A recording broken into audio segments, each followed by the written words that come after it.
Exatamente. Bom, a gente vem falando muito sobre esse assunto, né? Hoje a gente viu o dado do PIB, o Naka está aqui com a gente também. O Naka ficou hoje aqui o tempo todo no estúdio com a gente por causa desses números. Hoje praticamente foi a notícia do dia, essa divulgação do PIB. E aí a gente vai falar agora sobre um projeto novo, que é para ajudar justamente os pequenos e os médios negócios. É um projeto que chama Estímulo 2020 e é um projeto da iniciativa privada, quer dizer, não tem nada do governo nesse projeto. Por isso que a gente vai bater um papo agora com um empresário muito conhecido, muito importante aqui no nosso país, Abílio Diniz, que é um dos investidores desse movimento. Muito boa tarde, obrigado pela sua participação aqui no live. E eu queria começar, Abílio, entendendo o que é esse movimento, como é que ele vai funcionar e por que vocês decidiram criá-lo. Boa tarde. Olha, Mari, Ciane, Vitor, prazer estar falando com vocês. Eu já vivi muitas crises na minha vida, sem dúvida nenhuma, essa aqui é a mais violenta que eu já vi, mas tem uma coisa que não é diferente das outras. Essa crise tem início, meio e vai ter fim. É preciso que as pessoas tenham isso muito claro, vai ter fim, um dia vai terminar. Quando? A gente não sabe exatamente, mas no máximo, o prazo mais longo é 18 meses, que é o máximo, o pior cenário para que você pode ter uma vacina, e aí, tendo a vacina, essa crise acabou completamente, pode ir em outra, mas essa aqui acabou. Mas enquanto a crise dura, tem muita gente sofrendo com problema de saúde, com medo de se infectar, com medo de ficar doente, com medo de morrer. Tem muita gente com medo de perder o emprego, muitos já perderam, muita gente com medo de quebrar suas empresas, principalmente os pequenos. E realmente, nessa situação toda de sofrimento, eu com a minha família e através da Península, nossa empresa, nós decidimos doar 50 milhões de reais, através de vários projetos, auxiliar aqueles mais necessitados, aqueles que estão passando por mais dificuldades. E um dos projetos é o Estímulo 2020, que foi criado junto com o Eduardo Bonfarrege para dar auxílio de empréstimo, capital de giro aos pequenos empresários. É baseado nos Relief Funds dos Estados Unidos, e que existem muitos deles, e que aqui no Brasil nós somos o primeiro a criar, esperamos estar estimulando outros a fazer isso, é para ajudar os pequenos empresários, nem médios, os pequenos empresários, aqueles que têm muita dificuldade de ir ao banco e de conseguir, principalmente, capital de giro nesse momento. Nós estamos em vários projetos, mas esse do Estímulo 2020 é um projeto que eu particularmente estou envolvido também com o trabalho, vou fazer mentoring, um trabalho de coaching para as pessoas, a quem nós estamos destinando o dinheiro, para que eles tenham uma palavra de experiência nesse momento, para ajudar a passar essa situação tão difícil. Eu queria saber, Abílio, do senhor, como o empresário, o pequeno empresário que está agora assistindo a gente, o que ele tem que fazer para conseguir esse auxílio, para conseguir, inclusive, essa mentoria que, como o senhor disse, o senhor mesmo vai fazer. Então, de que maneira ele chega até essa ajuda? Nós temos uma plataforma, que já está bem divulgada, nós já tivemos mais de 3 mil pedidos, e nós estamos no início ainda, já atendemos mais de 200 empresários, estamos atendendo aqui, abrimos também para Minas Gerais, estamos atendendo empresários também em Minas Gerais, eles têm o acesso para se cadastrar, é um processo extremamente simples, nós não estamos reinventando a roda, com os instrumentos que nós já temos, nós estudamos os elementos que eles nos mandam, fazemos o cadastro e fazemos rapidamente a destinação do dinheiro que eles podem receber na conta dos bancos que eles usam ou através de um banco que a gente determina. É um processo extremamente simples e ágil. Essa é a intenção, é que seja rápido. Porque o governo até destinou dinheiro para fazer isso. Só que no processo de governo é muito mais complicado. Através da Caixa, através dos bancos privados, os bancos têm dificuldade para cadastrar, para analisar o crédito, enfim, é muito mais complicado. Nós estamos fazendo um processo ágil para chegar rapidamente a eles. Bom, Abílio, enquanto o senhor falava, eu acabei abrindo aqui o site, é o estimulo2020.org, né? E aí está escrito aqui, empréstimo para os pequenos empreendedores ameaçados pelo Covid-19. E aí você pode clicar aqui, quero um empréstimo.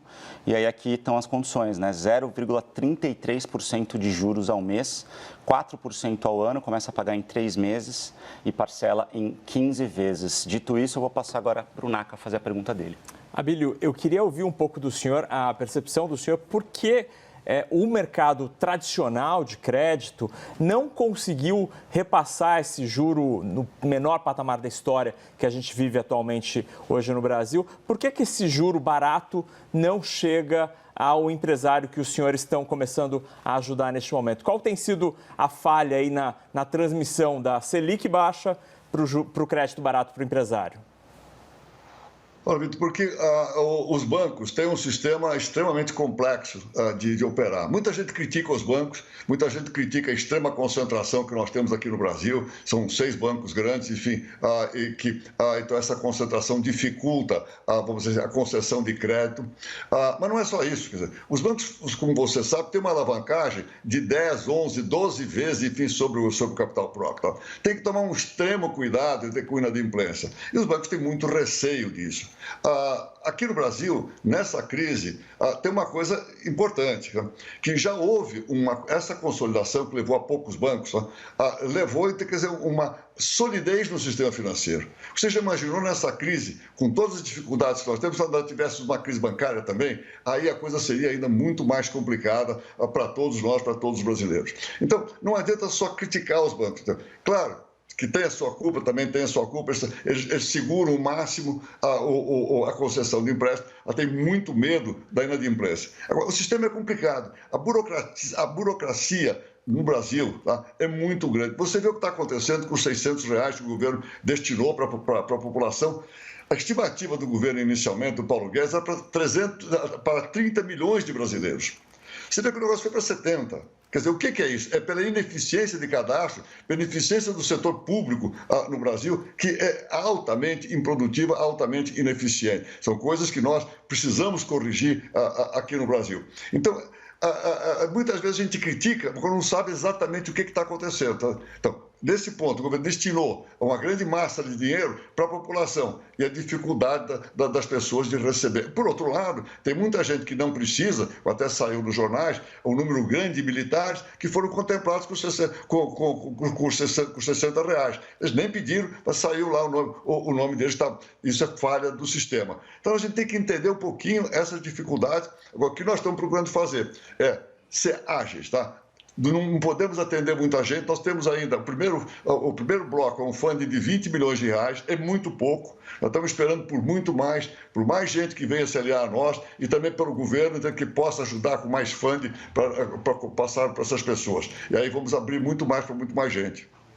Abílio, eu queria que o senhor detalhasse, por favor, um pouco mais como é que funciona um processo como esse, porque o senhor até falou no começo que essa iniciativa ela é inspirada nas iniciativas americanas, né? A gente tem algumas iniciativas dessas que têm funcionado muito bem lá nos Estados Unidos, mas a gente aqui no site viu que a gente está falando de juros de 0,33% ao mês e 4% ao ano para os pequenos empresários. São taxas muito mais baixas que as taxas que são praticadas tradicionalmente pelos bancos no mercado.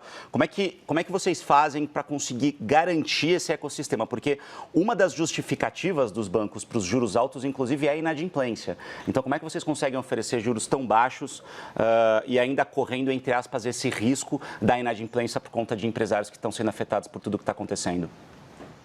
Olha, Ciane, o negócio é o seguinte, a gente não gosta muito de falar isso assim abertamente. É empréstimo, quer dizer, não é doação. Certo? Mas quem está do outro lado, quer dizer, os donos do fundo, aqueles que estão dando o fundo, não estão preocupados, quer dizer, não estão tão preocupados com a inadimplência. Tá? É um fundo que foi colocado lá, quer dizer, não é a fundo perdido, porque a hora que ele retorna, nós vamos emprestar para muito mais gente, na medida que ele retornar. Mas se não retornar, quer dizer, nós não temos alavancagem, não temos nada, se não retornar, não é um grande problema. Mas nós estamos, esse juro está sendo cobrado até para o tomador de dinheiro saber, tem um custo, o custo é baixo, o custo é pequeno, coisa e tal, mas tem um custo. Vamos nos esforçar para usar bem esse dinheiro, tá? Principalmente em capital de giro, vamos usar bem esse dinheiro e, se possível, voltar a pagá-lo, tá certo? Essa é a ideia, tá? Agora, por trás, se a gente, por acaso, vier a perder, não é como os bancos que não podem perder de jeito nenhum. Mas a gente não quer falar isso abertamente porque nós queremos que as pessoas, os empresários, usem bem o dinheiro, tá certo? E paguem depois para que nós possamos emprestar para outros. Abílio, no começo da sua fala, o senhor falou ali que passou por várias crises, disse também que vai ajudar com mentoria. Eu queria que o senhor falasse um pouco sobre esse outro lado, não a ajuda só financeira, mas de que maneira a sua experiência também pode ajudar esses pequenos empresários. Olha, o que eu vou passar para eles são coisas assim muito simples, da minha experiência. Eu dou aula na GV, falo para os meninos, para os alunos. Tem certas coisas que são muito simples, mas que às vezes as pessoas não se dão conta. Primeiro, essa crise tem início, meio e fim. Quer dizer, não comece a pensar que esse negócio não acaba mais. Esse é o primeiro ponto. Segundo, vamos separar os medos reais dos medos imaginários, tá certo? Se nós ficarmos só com os medos reais, é possível que nós consigamos administrá-los bem. Agora, os imaginários são muito mais complicados. A gente leva eles para a noite, para o sono, acorda de madrugada pensando neles. Então, tem que distinguir e não sair fora da realidade. Outro ponto muito importante é serenidade. Se você não está sereno, você vai administrar mal essas coisas. Tá? Então, mas como é que você vai ficar sereno? Sereno, a Diniz pode ficar, os outros não podem. Não é bem assim. Né? Nós também estamos envolvidos, nós também estamos aí sofrendo pelas pessoas. Muita gente que a gente conhece sabe que está sofrendo, também estamos aí. Tá? Então, tem que ficar o mais possível sereno, que é para poder agir bem. Tá? E realmente não perder a esperança. Tá? Porque ao longo da minha vida eu aprendi que você pode tirar tudo do homem, agora não tira dele a esperança, tá? Porque se tirar a esperança aí fica muito complicado. Tá? Então esse tipo de coisa que eu estou resumindo aqui em poucas palavras para vocês, é o que eu pretendo passar para eles nesses mentors, nesses coachings que eu fizer com eles. Não vou dar nenhuma dica de sobrevivência, nenhuma palavra mágica, nem nada, mas é passar um pouco de ideias, tá? Que as pessoas precisam para procurar se manter um pouquinho mais otimistas em relação ao futuro e aquilo que vem pela frente. É isso que a gente vai procurar fazer, não é muito diferente daquilo que eu faço, tá? Para os meus alunos, enfim, é procurar passar um pouco de um certo estímulo para que as pessoas tenham força para vencer as dificuldades. Não necessariamente só questões técnicas, mas também questões relacionadas à experiência que o senhor tem, que é muito grande, né, Naka? Abílio, eu queria ouvir um pouco, o senhor é um grande nome do varejo brasileiro, talvez o maior nome do ramo supermercadista no Brasil, e a Península tem uma importante participação no Carrefour Brasil. Eu queria ouvir um pouco o senhor sobre como é que tem sido para o setor de supermercados essa pandemia, né, e entender um pouco a percepção que o senhor tem sobre o amanhã. Como é que será o supermercado de amanhã aqui no Brasil? A crise vai fazer com que, por exemplo, o consumo de produtos básicos volte a ganhar espaço no carrinho de compras do brasileiro? A gente vai cortar os supérfluos? Como que vai ser o supermercado de amanhã? Alô? Você está me ouvindo, não? Sim, sim. Está me ouvindo? Eu estou de olho aqui. Eu estou de olho no relógio, tá? Você me faz um sinalzinho, então, quer dizer, se você precisar cortar, que eu corto imediatamente, tá certo? Eu fiz recentemente, a semana passada, eu fiz uma live com o pessoal de supermercados, passando um pouco da minha experiência e procurando ouvi-los, o que está se passando. Primeira coisa, que os supermercados não fecharam, quer dizer, eles continuam trabalhando. Nós, no Carrefour, somos um exemplo, criamos um protocolo, temos tido pouquíssimos casos, temos 85 mil pessoas trabalhando no Brasil inteiro, não paramos em nenhum momento. Então, qual é a queixa do pessoal da ABRA, da Associação Brasileira de Supermercado? Principalmente crédito, dificuldade de crédito. Os bancos estão trancados, capital de giro, fundo de capital de giro, porque as vendas foram fortes no começo e depois caíram, então estão mais dificuldade de se manter nesse período. Então, a primeira queixa é crédito. Agora, é um setor que está funcionando, está andando. O que vai acontecer para frente, no futuro? Há uma grande transferência nesse momento do físico para o e-commerce, saindo do offline para o online. Isso vai continuar, isso está se acentuando e vai continuar. Agora, vai matar o físico? De jeito nenhum. Hoje, a ideia sempre é omnichannel, quer dizer, são os vários canais conectados. Então, eles estão conscientes disso também, quer dizer, no varejo, pouco dificuldade de crédito, todo mundo aflito, quer dizer, com o vírus, mas estão tocando. Abílio, Eu queria que você falasse um pouquinho sobre essa questão do fundo, que você falou que, por enquanto, está em 20 milhões de reais. O senhor mesmo disse que, nesse momento, é pouco dinheiro e que pretende que outros investidores aportem também para que esse fundo fique maior para poder fazer esses empréstimos. Qual que é o valor ideal que o senhor acredita que seja necessário para financiar essa iniciativa? Você não me pergunta isso, porque eu vou falar um número astronômico, entendeu? Porque quanto mais nós tivéssemos, mais nós vamos emprestar. Sim. Mas nós fizemos, nosso primeiro modo, foi um modo quase que experimental, foi 20 milhões, tá? Com dinheiro nosso, nós aportamos pesado, várias outras pessoas também, e vamos aportar mais ainda. Não tem um número ideal. Nós estamos esperando ver se nós conseguimos uma conexão com o BNDES, aí nós podemos levar esse negócio muito para frente. Nós estamos aparelhados para distribuir 500 milhões de reais, então nós estamos aparelhados para fazer isso, indo de estado por estado, estamos por enquanto São Paulo, Minas Gerais, mas depois vamos passar Rio de Janeiro, vamos avançando, tá? Não tem um número ideal. Inclusive, nós colocaremos mais gente, faremos mais estrutura se preciso, se tiver mais fundo. A alimentação é o fundo, tá certo? Porque a máquina está funcionando. A pergunta, Abílio, é justamente por isso, né? Porque a gente todos os dias tem ouvido muitos relatos de pequenos empresários falando sobre isso que o NACA, inclusive, já citou aqui, da dificuldade, da burocracia de conseguir os empréstimos pelas vias públicas, né? Pelos bancos públicos. Então, quando a gente fala de uma iniciativa como essa com juros baixos, a gente sabe que vai chover aqui gente querendo conseguir esse empréstimo para ter uma ajuda nesse momento, né? Acho que é por isso que da pergunta. Acho que a demanda de vocês vai ser muito grande, né? Com certeza. Olha, Ciane, a gente fica um pouco aflito até, então, quer dizer, com isso. A gente gostaria de atender todos aqueles que chegam para nós e nós estamos à espera de mais recursos. Vamos ter mais recursos, estão vindo. Nós abrimos para Minas, tivemos recursos lá em Minas Gerais, abrimos lá. Na medida que for entrando dinheiro, nós vamos passando para a população a esses juros, a juros baixos. Naca. Essa iniciativa gera lucro para quem está aportando os recursos ou é completamente sem spread? Sem nenhum, né? Sem nada, né? Sem nada. O que nós temos lá é voluntários trabalhando, não tem ninguém remunerado. Por enquanto, estão conseguindo fazer isso só com voluntários. Daqui um pouco, se crescer muito, se nós tivermos para outros estados não conseguindo voluntário, talvez nós tenhamos um pequeno gasto. Mas, por enquanto, tudo aquilo está sendo com capital nosso, mesmo para construir plataforma, para fazer todas as conexões, tá? Tudo com capital nosso, sem nenhum spread.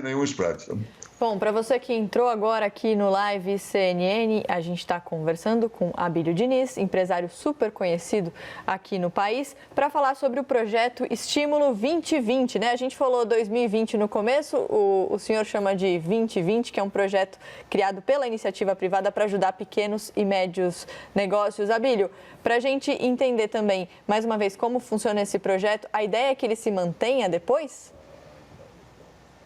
A ideia é quanto mais funding nós tivermos, então, mais nós passaremos para os empresários. Tá? E está vindo, quem puder nos ajudar, tá? Nós temos plataforma também para receber, mais funding, serão muito bem-vindos, tá? E realmente há uma demanda muito grande por crédito, principalmente dos pequenos empreendedores, dos pequenos empresários. Você vê mesmo a foto que tem no site de uma barbearia, que é um pequeno empresário, tá certo? Que precisa de dinheiro nesse momento, de capital de giro para poder se manter provavelmente ele tem aluguel para pagar, tem algumas outras despesas, nem que ele trabalhe sozinho, ele tem outras despesas que ele precisa agora ter capital de giro para poder sustentar. Abílio, a gente fala muito no novo normal que a gente vai ter depois que tudo passar. Inclusive, a Mari participa aqui do Mundo Pós-Pandemia, né, que é um programa que fala muito sobre o que a gente vai ter daqui para frente. A Soninha estava mostrando aqui agora o site do Estímulo 2020, né, estimulo2020.org. A gente está divulgando aqui, vocês vão receber muita demanda, hein, Abílio? Com certeza. Por isso que a gente está insistindo um pouco nessa questão, porque vocês certamente vão receber bastante demanda. Eu queria entender um pouco, se na opinião de vocês, essa essa iniciativa que a gente viu ela ser feita com muito sucesso, principalmente nos Estados Unidos, são várias iniciativas assim que existem lá, a de vocês está parecendo uma iniciativa muito importante, muito pioneira nesse momento. Se o senhor acha que ela pode indicar uma tendência para o futuro, até na esteira disso que a Mari perguntou, se essa iniciativa ela continua depois da pandemia, quer dizer, agora o problema é a pandemia, mas depois a gente sabe que principalmente os pequenos empresários enfrentam vários problemas. Se a gente consegue realmente pensar numa tendência futura, não só nessa plataforma, mas que outras plataformas nesse sentido apareçam com muito mais força para que todo mundo se ajude em momentos de dificuldade. Olha, Ciane, a ideia, nós não gostamos de reinventar a roda, tá certo? Nós nos baseamos nos relief funds americanos, procuramos passar um pouquinho mais vamos dizer assim, para outros também criarem, tá? Nós estamos com uma ideia que esse negócio pode durar 6 anos, até porque você vai colocando o crédito, você tem um período que você vai recebendo, você, na medida que você recebe, você vai repassando outra vez. Nós não estamos cuidando, nós não estamos querendo competir com o sistema financeiro, com o setor bancário, essa não é a ideia. E outra coisa, os relief funds americanos, eles são feitos para crises, determinadas crises, sabe? Você passa essa crise, tá? Aquilo perdeu aquele sentido se você não está em crise, tá? Agora, depois, se puder vir outra, você já tem experiência, esperamos que não venha, mas já tem a experiência daquilo que você fez. Agora, não é uma coisa assim, não é um business, não é uma coisa permanente, tem que ser uma coisa para ficar, para agora ajudar os pequenos empresários nessa travessia para passar esse momento difícil da vida deles. Essa é a ideia. Agora, tem muita gente aí, me faz sinal se eu estiver me alongando. Tem muita gente falando, olha, o mundo nunca mais... Desculpa, faça sinalzinho se estiver... Não, fica à vontade. O mundo nunca mais vai ser igual, tá? Tem muita gente falando isso. O mundo vai ser novamente igual depois dessa crise.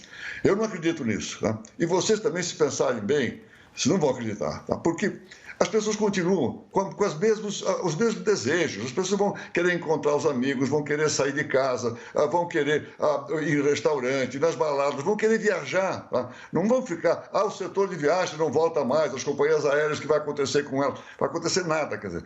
O que você tem é que não olhar agora na saída da crise. Na saída desse confinamento, nós vamos ter que nos adaptar, vai ter muita adaptação, vai ter muita coisa, vai ter que andar de máscara, vai ter que fazer muita coisa. Agora na saída.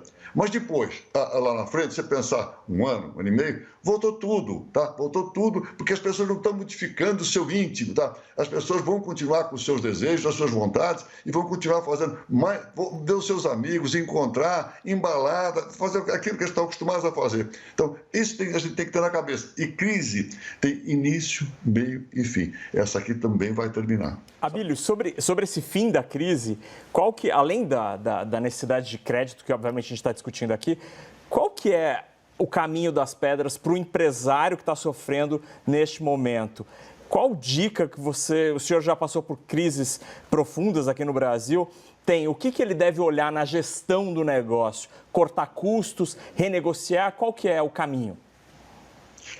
Olha, a primeira coisa é o seguinte, todo empresário tem que ter sempre o olho no caixa, porque caixa mata. Às vezes você tem uma empresa que é solvente, que tem viabilidade, que pode ter sucesso, tem lucratividade. De repente, ela tem uma crise de caixa. Eu já passei por isso no ano 90, na época do Plano Collor, sequestro da poupança. Vocês são todos muito jovens, nem devem lembrar muito bem disso, mas naquela foi uma época duríssima, terrível, tá? Nós, eu estava no GPA, no Grupo Pão de Açúcar, naquela altura, nós quase desaparecemos. Por quê? Porque a companhia não era uma companhia lucrativa? Era sim, tá? Mas por caixa, tá? Falta de caixa, de repente, num determinado momento, nós quase desaparecemos. E mesmo, claro, no meu começo, lá atrás, eu sei o que é a dificuldade e a angústia de você estar sem caixa, tá? Isso é realmente muito, muito sério. E caixa, vamos olhar, caixa mata, então precisa ter sempre o olho no caixa. Depois, é o que você falou, então, quer dizer, você tem que sobreviver. Qual é o caminho da sobrevivência? Se você não tem receita, vamos diminuir os custos ao máximo possível, tá? Ah, não posso deixar de pagar aluguel. Mas tenta renegociar o aluguel, tá? Tenta ver com o teu senhorio, empurrar para frente. Outra coisa, impostos estão para pagar, nós temos que cumprir a lei. Mas nesse momento, não paga o imposto, eu estou aqui, eu devo, tá? Vou pagar daqui um pouco quando eu puder, tá certo? Mas segura, porque caixa agora é fundamental. E o governo mesmo sabe disso. Até os grandes bancos sabem, tá? Disso que nesse momento não adianta apertar ninguém, tem que segurar, tá? As pessoas até o momento que elas possam ter renda, ter receita e poder voltar a pagar. Então, corte de custos. Outra coisa, se puder conservar as pessoas que trabalham, não é só por um lado humano, tá? Porque uma das coisas que eu ensino meus alunos é que tudo começa com gente. Não dá para você ter sucesso numa empresa se você não tiver gente. Gente de qualidade. É gente, processo e gente. Então, se puder segurar o material humano, que é extremamente importante, segura, tá? Na medida do possível. Corta custos, segura, renegocia as dívidas, tenta gastar o menos dinheiro possível, não gasta nada, se segura, não faz muito movimento e procura sair do outro lado. Até quando eu estava no GPA, na crise de 2008 e 2009, na quebra do Lehman Brothers, que foi uma tremenda crise do sistema financeiro, no sistema imobiliário, nós lá no GPA, no ano 2008, nós falamos, vamos fazer caixa. Caixa. Nenhum investimento, nada, aumentando o working capital de giro e tal. Segura isso aqui. Em 2009, nós dobramos o tamanho da companhia. Nós saímos do outro lado muito forte, tá? E dobramos. Claro que você tem que saber aproveitar a oportunidade, você tem que saber, tem que ser ágil, você tem que ser capaz, então uma série de coisas tem que ter. Mas toda crise, ela é dificuldade, mas é oportunidade. Disso não tenha dúvida nenhuma. Abílio, dá para enxergar o copo meio cheio? Quer dizer, a gente consegue tirar lições de tudo isso que está acontecendo? Sem dúvida nenhuma, Luciane. Sem dúvida nenhuma. Você sabe uma coisa que eu tenho? As pessoas me classificam como otimista. Eu gosto de ser otimista. O otimista vive mais alegre, mais feliz. Tem uma vida muito melhor. Mas eu tenho uma grande esperança que na saída dessa crise o mundo vai ser mais solidário. O mundo vai ser mais solidário. O que eu estou vendo, não é só aqui, em volta de mim, que as pessoas que eu conheço, está todo mundo procurando fazer alguma coisa para o bem-estar daqueles mais necessitados, todo mundo preocupado. Você sabe que eu trabalho aqui na França, no Carrefour Global, tá? E lá eu tenho uma visão Europa, tá?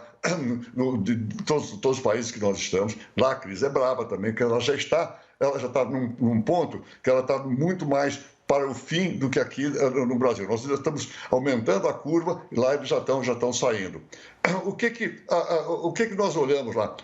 Há uma preocupação muito grande, com a solidariedade e com as pessoas. Então, eu tenho essa esperança que o mundo seja um mundo mais solidário na saída dessa crise, principalmente aqui no Brasil.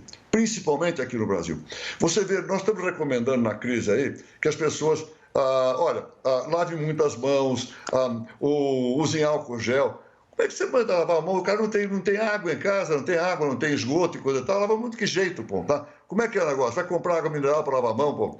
A quantidade de brasileiros, tá? Que não tem saneamento básico. E você tem um marco regulatório de saneamento básico aprovado na Câmara desde novembro de 2019 e que até agora não foi aprovado no Senado, tá? E os brasileiros sem saneamento básico, gente de fora, investidores de fora, prontos para investir, para colocar dinheiro nisso, e nós não conseguimos superar essa dificuldade. Minha esperança é que o Brasil seja mais inclusivo, que nós consigamos diminuir essa discriminação, tá? Essa desigualdade. Então, eu tenho uma grande esperança nisso aí. Sabe, é otimista, coisa boa, tudo bem, mas eu tenho grande esperança que certas coisas sejam feitas pelos brasileiros. Desculpa se eu estou saindo do tema aí, mas eu estou vendo os comentaristas. Pelo otimismo, a gente precisa muito de otimismo nesse momento. Então, para a gente voltar um pouquinho para o tema, eu quero que a gente fale um pouquinho sobre o copo meio cheio para o empresário. Aí eu vou passar a bola para o Naka também para ele complementar essa pergunta. Não, aí além do copo cheio, que o senhor vai explicar aqui sobre do Ciani, eu queria também saber o que o senhor tem conseguido correr. O senhor é um grande amante da corrida. Isso, né? O senhor como o senhor tem feito com isso? Você ficou sem som aí, Vitor. Eu perdi o final aqui. Cortou o teu som. Não, a gente queria saber como o senhor tem feito para correr, porque o senhor é um grande amante da corrida, né? Olha, eu sempre fui atleta na minha vida, continuo ainda me exercitando 2 horas por dia, tá? Essa é uma das coisas que eu procuro fazer. E, sei lá, então, quer dizer, hoje o meu programa, o meu propósito é longevidade com qualidade. Eu tenho a felicidade de ter 6 filhos. Minha mais velha é mais velha que vocês 3 aí, tem 59 anos, tá? O meu pequeno tem 10, tá? Tem uma de 13 e um menino de 10, tá? Pô, escuta, eu não tenho direito de me encostar, então, quer dizer, eu tenho que tocar para frente. Então, eu continuo fazendo bastante esporte, continuo levando as coisas para frente, tá? E procurando passar isso para as pessoas. Por isso que eu faço palestras, por isso que eu converso com as pessoas, por isso que eu faço lives, tá? Procurando passar certas coisas que podem tornar a vida das pessoas uma vida melhor, uma vida mais feliz. Porque o negócio é ser feliz na vida, outra coisa não tem muita graça. Obrigado mesmo. A gente queria agradecer muito a participação do senhor aqui no live. A gente sabe que o senhor tem vários compromissos nesse momento, não deve estar sendo diferente por disponibilizar todo esse tempo aqui para conversar com a gente, falar sobre essa iniciativa e falar até sobre corrida, como o Naka acabou de perguntar aqui.